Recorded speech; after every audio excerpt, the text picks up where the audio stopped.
Hello and a warm welcome from my side to this webinar.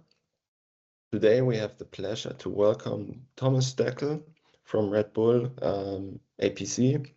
He will dive in together with me into topics around how to proper validate technology, what's important to ensure that data is comparable across different environments, across different technologies.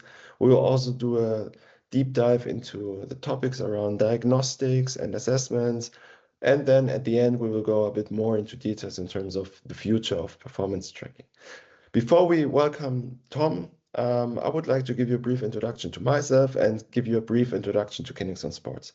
So I'm René. I'm working for KINEXON since over 9.5 years. My background is sports scientist, and I'm responsible for our strategy department here at KINEXON, meaning everything around brand and digital marketing, but also product marketing, product strategy. So for all of you who haven't heard about KINEXON Sports, I just prepared a couple of insights. So we at KINEXON, we are operating in different sports. We are offering different technologies, and we are operating globally. So our main focus from a club perspective is ensuring that teams are using our performance tracking technologies, our LPS, local positioning system, or GPS system on a day-to-day basis, or our mobile IMU system, to ensure that we have a high quality of data collection, then giving the insights on making the data readable to the coaches and the coaching staff, supporting different use cases.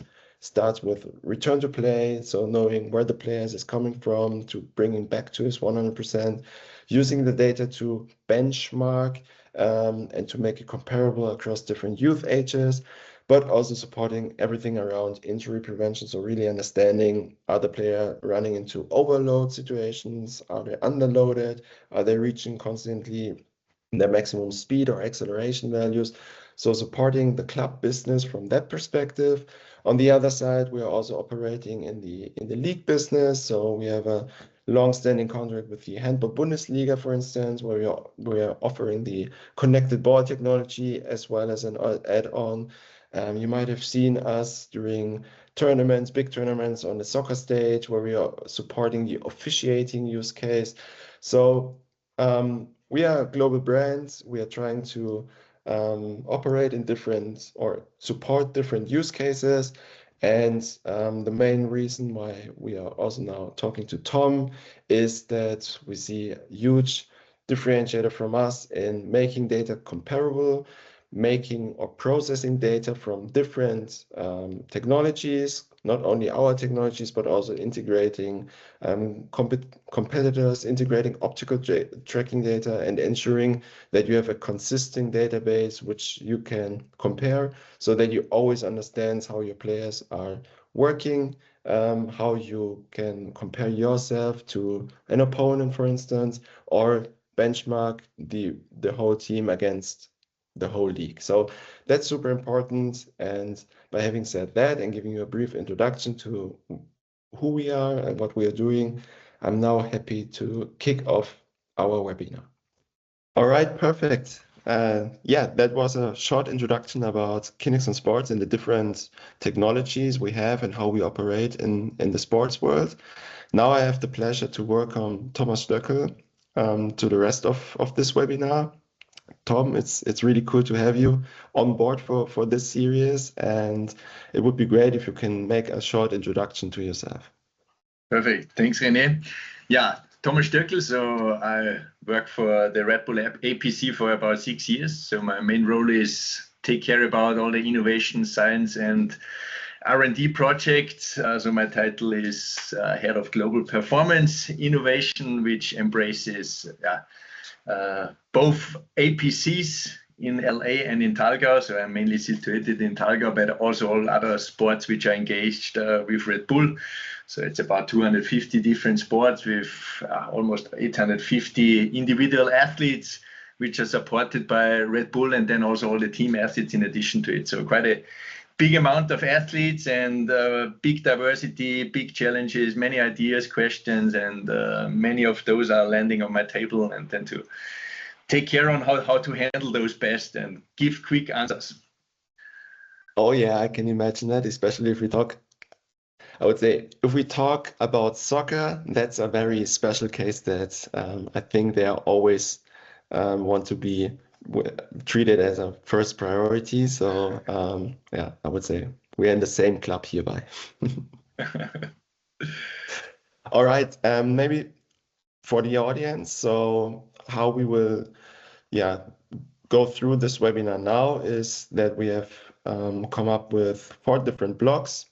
So we will give you more background information on how the validation process looks like, how to adapt data and technology in real-world environments. We will also take a focus not only on soccer, but also on the other sports Tom just mentioned.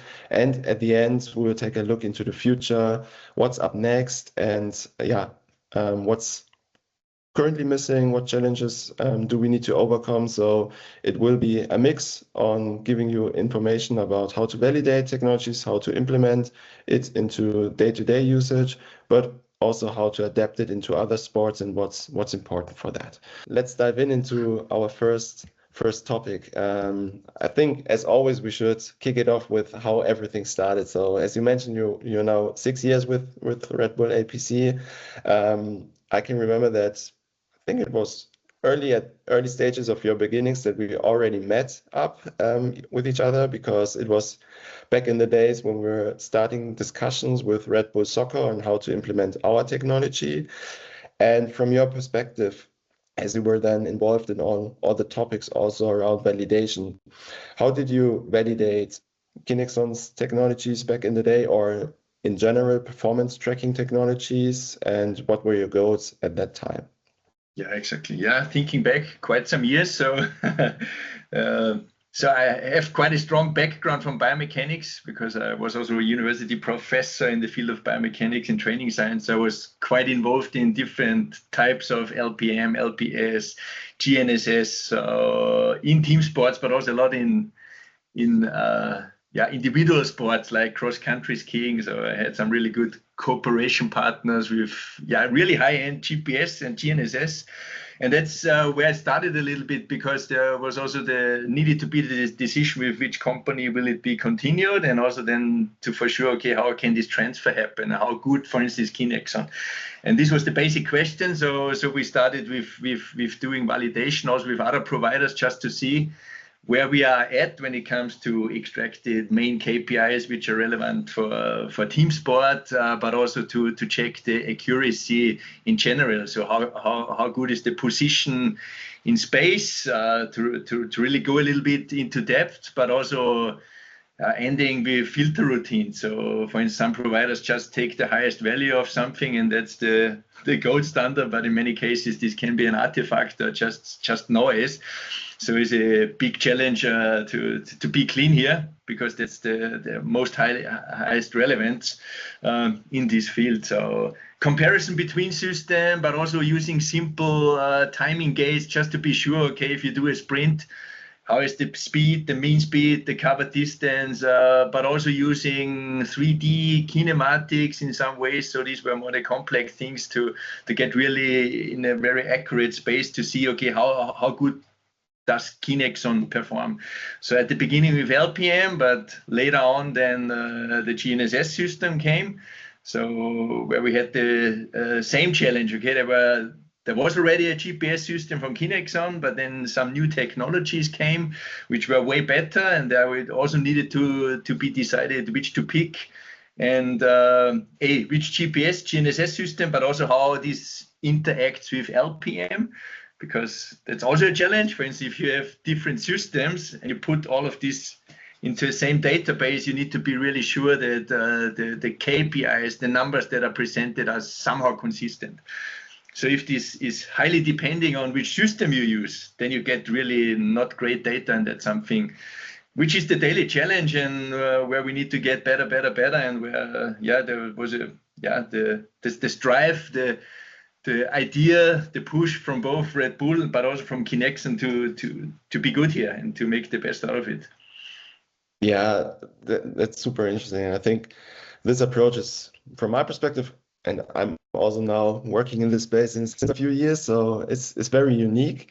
I would love that more and more teams are having such an approach to say, hey, we are running a proper validation phase to really understand what's in for us, what are we buying into, how good is the accuracy of position data, which is important for some pieces, especially if we talk about technical things as well, but how reliable and accurate are also the derived metrics. And as you briefly touch base, I think if we talk about soccer, the most important metrics always come from volume perspective, like total distance covered, but also intensity, maximum speed, maximum acceleration. And then we are also taking a look into more density-based metrics like accelerations per minute. So building up on this and going into worst case scenarios. So you really touch base on and shared already some good feedback and insights.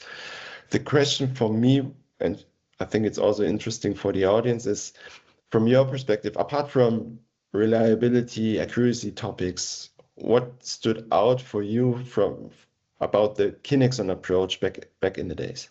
Yeah, I mean, one key point is if you have a cooperation that you really cooperate well, so that there is the opportunity to work with a partner, that they also open up, so not that everything is black box and that's our KINEXON know-how and we don't share it and we don't want to change something. And that was something which stood out for me a little bit, which also shows, okay, that this is a really good cooperation, that we were able to do something on our own, that we also thought about Red Bull internal ideas that are exclusively done then for Red Bull. So where KINEXON supported us, and also pretty close. So Thalgau and Munich is not so far away. So we did joint workshops, hackathons, whatever, in order to solve some of the tricky things. So for instance, if you talk about filter routines, that's not an easy one. There are so many different approaches, and but you need to agree on something which is easy to use, but also super accurate, and still fulfill somehow. That's the main goal. What is really happening? So and. I just remember we started with some acceleration topics where some of the acceleration data just didn't make any sense. And then we thought a little bit, okay, if you do a 100-meter sprint, what is a natural acceleration time course? And this was totally wrong in all of the providers. And so we thought, okay, how can we do this better? And how that if you present, as you said before, acceleration load or something, if you really put this metric, that this really makes sense. And yeah, 100%. I don't want to go into details in terms of what concrete outcomes we achieve, but maybe just to give the audience a background. So I think it's important to understand that it makes a huge difference on the length of time windows you're taking a look into. So for instance, for an acceleration, it makes a huge difference if you take the threshold of 0.5 seconds versus 1 second. And this was a huge topic we discussed back and forth. We tried to solve to really make it very dynamic for the specific use cases we see during practices. But on the other side, it has to be consistent. So it's not allowed that outliners are continuously destroying measures, because there is no chance that outliers won't appear. Although everything is tested properly, there's always a chance that a player is doing something wrong, because we're talking about frequencies and communication between sensors and anchors, or communication to satellites. So there's always something happening, and that's important to find the sweet spot between what is a very natural, realistic threshold versus how consistent and reliable is it performing under the specific edge cases which might occur. Absolutely, yeah. Yeah, and some challenges are just that an athlete is at the borderline of the pitch, and then he has a data point or not, and then up to the sudden you have a spike of acceleration speed, which doesn't make sense. But that's also a learning process. So for instance, and if you have several pitches in a closed area with an isolated LPS system, then this also has some challenges with reflections. And that's the thing, because it's the steady learning And also that Red Bull gives feedback to KINEXON in this case. KINEXON tries to solve it. Some things are not really easy, but I think that's the way how things get better, and the partnership should work. Yeah, 100%. I think it's about being transparent, honest to some extent. I think both parties and companies cannot open all the books, but I think we found a sweet spot where both are sitting on a table. We can discuss in a good way. And I mean, we are already touching base on the topic of building comparable data. So I think apart from validating systems properly at the beginning to make a decision, it's important, as you mentioned, to continuously improve and always understand what's changing, because as you mentioned, we are coming up with new firmware solutions which make the data more robust. Maybe we are coming also with a new approach on how to calculate speed or acceleration. We are having new hardware versions, and therefore it's always important to have the consistency. And this is, maybe you already touched briefly based on that, but that would be a follow-up question to it. So what are in general key steps on keeping data standardized across different environments, not only talking about LPS or GPS, but also then optical tracking from matches or anything like that? Yeah. No, exactly. Not an easy one when you come with optical, because it's another technology. But on the other hand, also super important because in many matches, or in some matches, you just don't have a LPS system or a GPS system. But you need the data somehow in order to have a holistic picture on what is an athlete training or performing during competition, and you leave out 50% of the competition, then that's not good. So we don't need to talk about load monitoring if we miss out quite something. So we need to merge those, and we also need to get data maybe from other providers and put that all in one system, which then is, for instance, in this case, KINEXON, where also all the competition data is landing together with the training data in order to get this holistic view. And then it's also to get an agreement on, okay, I mean, you can extract so massive amount of data from this, just taking position data. Then heart rate data is an additional thing which should also be in there to talk about external load, internal load. If you miss out the internal load, is, in my opinion, coming more from an endurance environment, is something which doesn't make too much sense, or you need to have it. I mean, the external load is the one which at the end is needed, but you need to know about the fundament that provides this information. That's the internal load. It's another topic, but we can touch base on that a little later. But then it's also, if you have, for instance, you get data from video data and you compare it with LPS, and then, for instance, one provider is using another zone model, and then you merge it. For instance, that zone 3 based on heart rate data is in one system is, let's say, 80 to 90% of the heart rate max, and in the other it's 90 to 100%. And you put that together, you just get mess out of it. And that's also something you need to know about this, and then you need to get consistent on it.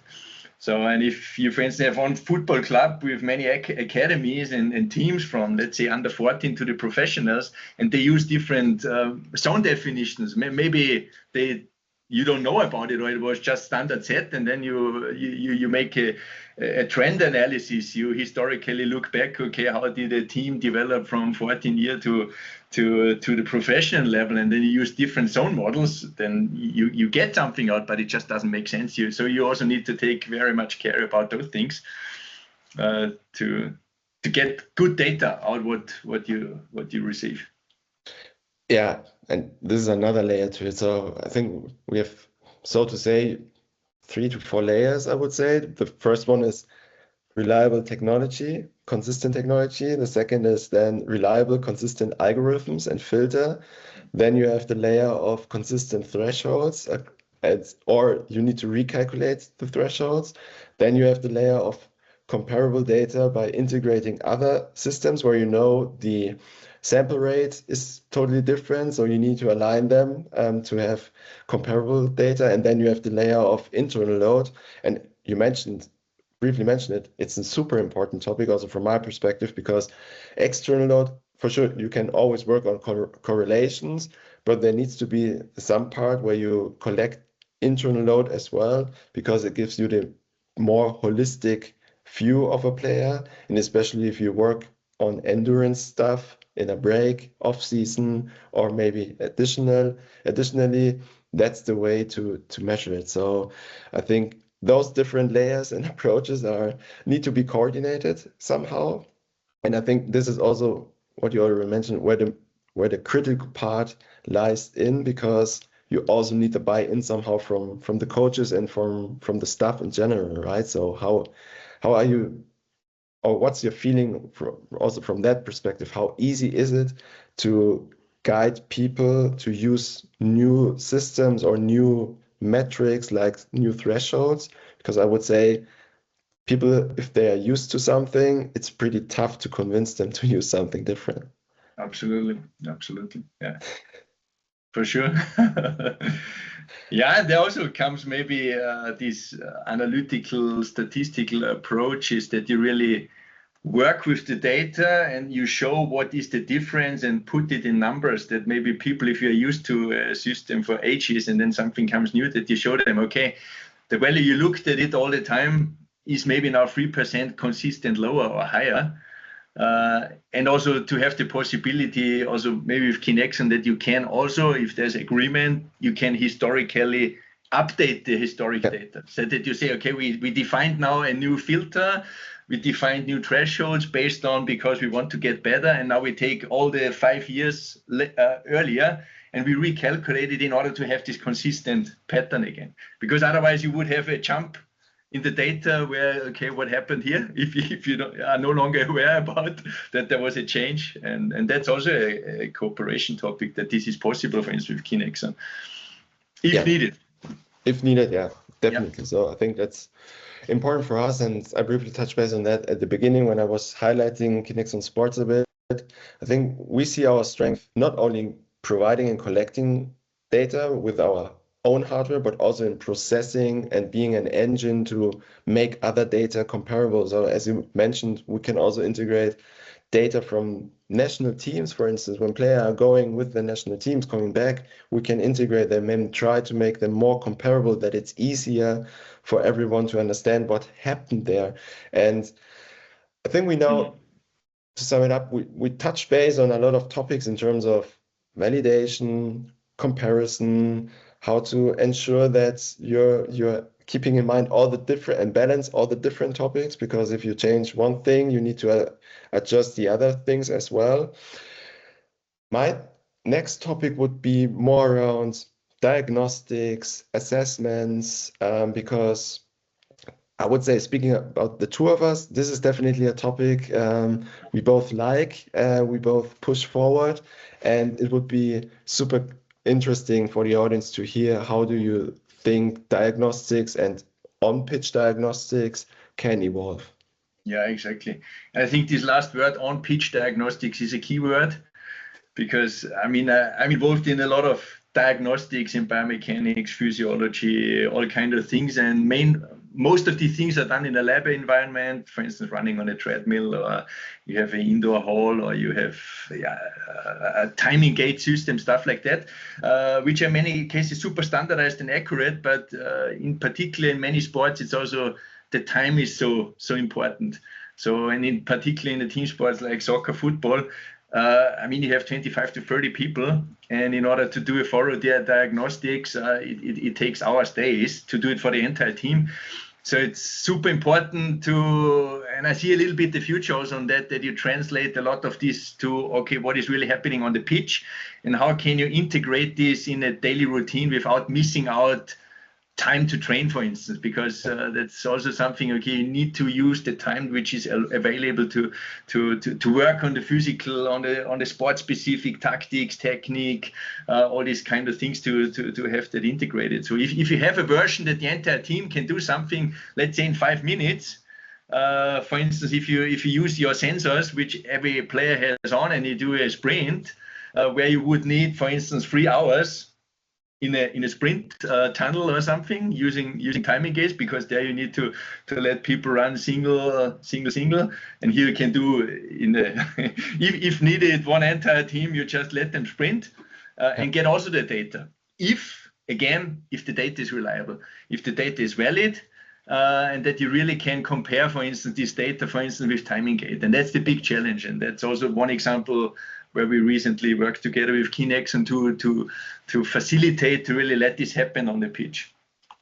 Yeah, 100%. And I think good thing about this is that we already have a version which is not only being used by Red Bull, but also other teams, other sports, and where we run different validations as well, because that's the approach we have. We don't only want to push out a new feature or a new option. We also want to ensure that it's reliable, that you can count on the data you're getting out of, and that it's comparable to the standard you're using during off season, during return to play protocols, because it's not always the case that you run your sprint diagnostic, in this case sprint diagnostic, because this is the one we started with on the pitch. But I think the advantages you highlighted are something we learned over the past years on a nearly day-to-day basis by talking to coaches. They are always complaining if they need to run a sprint test outside the pitch because they are afraid that people get injured when they are standing there. They are not properly warmed up. It takes a long time, and at the end of the day, the question is always, what can I do with the data? And by integrating it on the pitch, you can run your warm-up routine, and then, as you said, all the players can stand in line. They can run the sprints. You directly have feedback to the data. You can work with the data then during the practice session to integrate it on where are my players currently standing? Are they able to reach their 95, 100%, or are they lower? Is this something I need to take a deeper look into and be a bit more careful during the practice? Then translating this into force velocity profilings. So I think there are a lot of practical use cases by just taking a look into sprint diagnostic. The question is, what could be a different assessment from your perspective? What would make sense also to integrate it on the pitch? Yeah, absolutely. Yeah, very simple is endurance. It can be simple, or it can be super complex. So one of the beauty of having a high-end LPS, a GPS, and you can just let them run and take a certain distance and take the time, then you have at least one metric about endurance. For many other sports, that would be too little.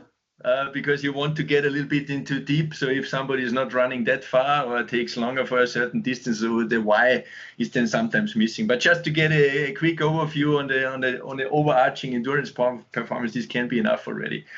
And then it's more, okay, do you really want to do soccer/football specific diagnostics? That's a own topic and challenge in itself. So there are some ideas out, many field-based tests. Is it just a yo-yo, some intermittent run, stuff like that, or really trying to resemble what is happening during a match? And that's getting more and more complex, but which doesn't mean that this can also be done. And if you have a good system that is providing the data you need, so simple spoken, exact velocity, exact distance, but maybe adding then maybe also some acceleration, deceleration, and maybe in the future also even further calculate the load which is happening on the legs, for instance. So somehow estimate or even measure the forces that are acting, then you can really get into deep. And you can do it with your soccer boots on. You do it on the surface which is used during soccer, and you can integrate it as part of a training. So it's not a separate thing where you need to go somewhere and do the test, and then you spare travel times or whatever. So, or very simple change of direction test. Yeah. 505, let's take the 505 as a standardized test for change of direction. Super easy. You can do it with a timing gate. You get again in the same problem. Each person needs to do it on his or her own, and with another setting, if you use the LPS or GPS, maybe you can line up with 10 people. You just put the lines where they need to change the direction. You let them do it 2, 3, 4 trials per leg, and then in the background there's an algorithm which extracts the relevant data, and then you have the team overview maybe 2 minutes later or whatever, maybe even immediately. So yeah, and you already touched base on a future topic. This is something we will go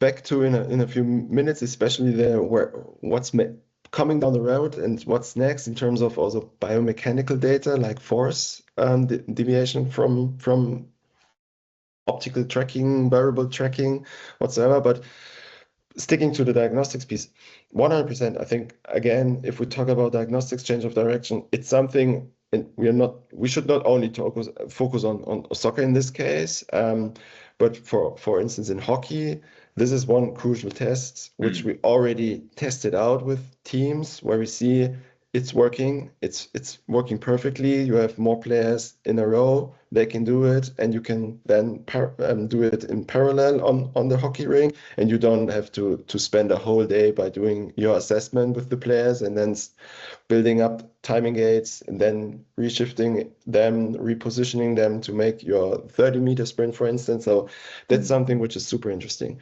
But from your personal perspective, going away from soccer, the audience knows now that you're also taking care of different sports.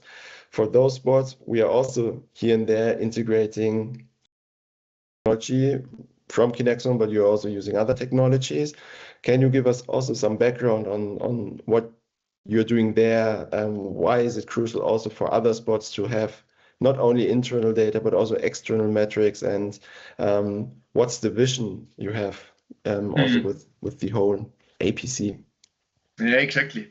Yeah, very often it comes then to a little bit special project. So we have, for instance, the position in space, the velocity, the acceleration is super important. On the one hand, to model something, to try out something, but also to check if it really works out. Yeah, just an example: a skateboarder drops from a high building, and you need to measure somehow what are the speeds, what are the accelerations, and then to use these data to model what are the forces. So what, for instance, an athlete needs to prepare for in the gym to withstand those things, or a motocross cyclist jumps over an object from two moving trucks, which recently happened there. You also use the KINEXON system also to get the idea of the speeds, the consistency of the speeds, acceleration, also a little bit the trajectory in space. You at least can estimate it.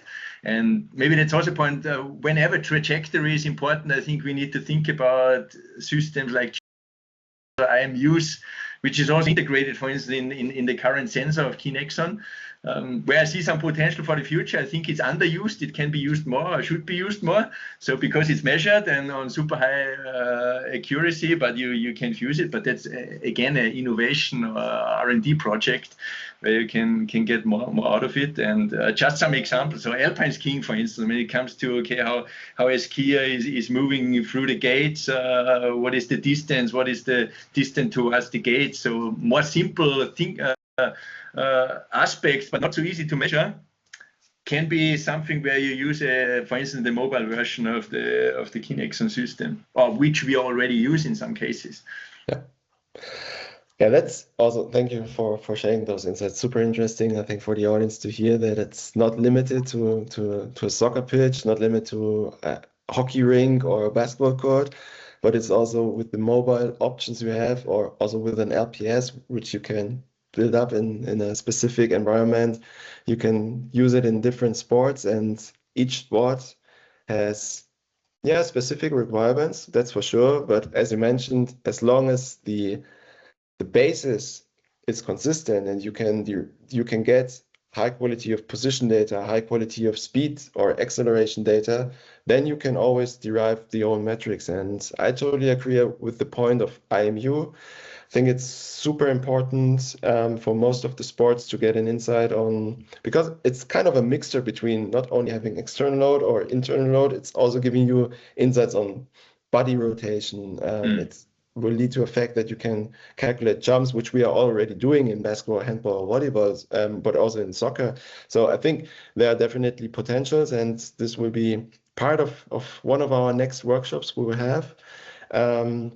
But to end our webinar for today, I think the last topic is looking ahead, the future of performance, the future of performance tracking.